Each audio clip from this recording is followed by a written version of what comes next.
እግዚአብሔር ይመስገን ሁሉን ነገር የሚፈጽመው እግዚአብሔር ነውና ለዚህ ቀን ለዚህ ሰዓት ደርሻለሁ እና እጅግ በጣም ከፍተኛ ደስታ ነው ያለው ውስጤ።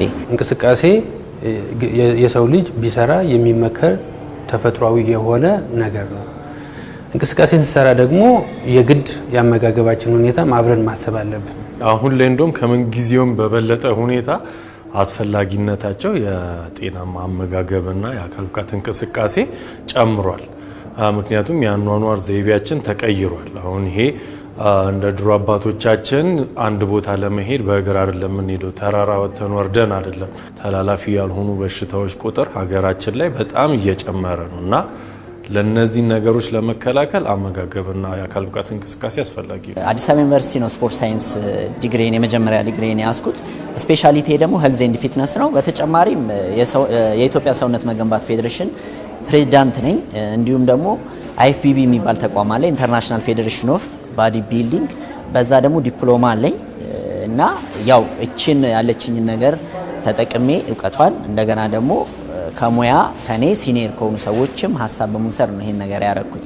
ዛሬ ያልተጠቀምክበትን ሰዓት፣ ዛሬ ኤክሰርሳይዝ ያልሰራህበትን ጊዜ ነገ ያላስፈላጊ ተላላፊ ያልሆኑ በሽታዎች ሊይዙ ይችላሉ። ኦቨርዌይት ወይም ኦቤስ ልትሆን ትችላለህ። ስኳር፣ ደም ግፊት ይመጣና ጥሩ ጊዜ ይጻፍልህና ጥሩ ጊዜ ታገኛለህ። ለምን? ለመተኛት ማለት ነው። ስለዚህ ካለህ ጊዜ ላይ ለምሳሌ 24 ሰዓት ተሰጥቶናል አይደል? ከ24 ሰዓት ለራስህ የምትሆን 1 ሰዓት ወይም 30-45 ደቂቃ ብትሰጥ ነገ በደንብ የምተኛበትን ጊዜ ተጽፎ ለምተኛበትን ጊዜ ታተርፋለህ። አሁን አንዳንድ ቤት ካየ ስጋ ብቻ ሲበላ ታያለ፣ አንዳንድ ቤት ስታይ ፓስታ ብቻ ሲበላ ታያለ።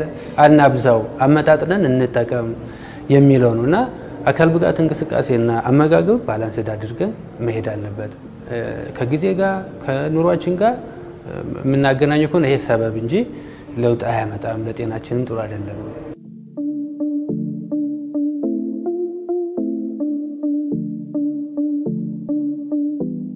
ኤቭሪቲንግ በእውቀት ቢሰራ ጥሩ ነው።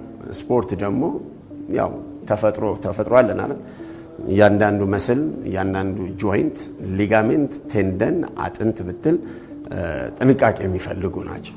አንዳንዶቹ ምትክ የሌላቸው አሁን እንደ ጀርባ አከርካሪ አይነት ጉዳት ቢመጣብህ አንዳንድ ጊዜ ላይፍ ታይም እሱን እየተንከባከብክ ትቆያለህ እና ለእንደዛ ማንኛውም ነገር በእውቀት ቢሰራ ጥሩ ነው። በተለይ ደግሞ ራስ ላይ የምትሰራው ነገር ደግሞ እውቀት ቢኖረው ጥሩ ነው። አካል ብቃት እንቅስቃሴ በድፍረት የሚሰራ አይደለም። ምናልባት በትክክል ካልሰራህ ጉዳት ሊያመጣ ይችላል። አንዳንድ ሰዎች ጅም ገብተው እኮ ተሳስተው ወይም ደግሞ ተበላሽተው ወይም ወገባቸው ታሞ ወይ ጉልበታቸው ታሞ ወይ ሌላ ጉዳት ደርሶባቸው ይሄዱ ነው። ይሄ ትክክል አይደለም። ህይወትም እየጠፋ ነው።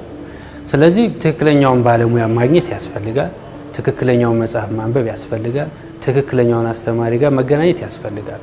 ሳይንስ ነው። ኤክሰርሳይዝ ሳይንስ ነው። ዩቲዩብ ወይም ቲክቶክ የሚለየው አንድን አረፍተ ነገር ማውራት ወይም ደግሞ ቅንጣቢ ነገሮችን ነው የምናየው እና አንዳንዴ ትክክል ያልሆኑ ኢንፎርሜሽኖችም ለህብረተሰቡ ይደርሳሉና ያንንም ለማስተካከል የታሰበ መጽሐፍ ነውና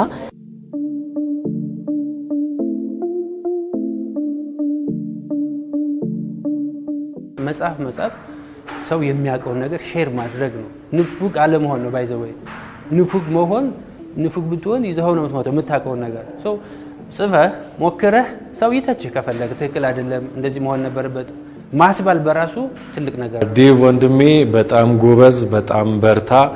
ይሄንን ለፊትነስ ኢንዱስትሪው ለህብረተሰቡ ስላበረከትክ እናመሰግናለን። ሌሎች ተጨማሪ መጽሐፎችንም እንጠብቃለን። ሁሉም ሰው ቢጠቀምበት ግብዣዬን አስተላልፋለሁ።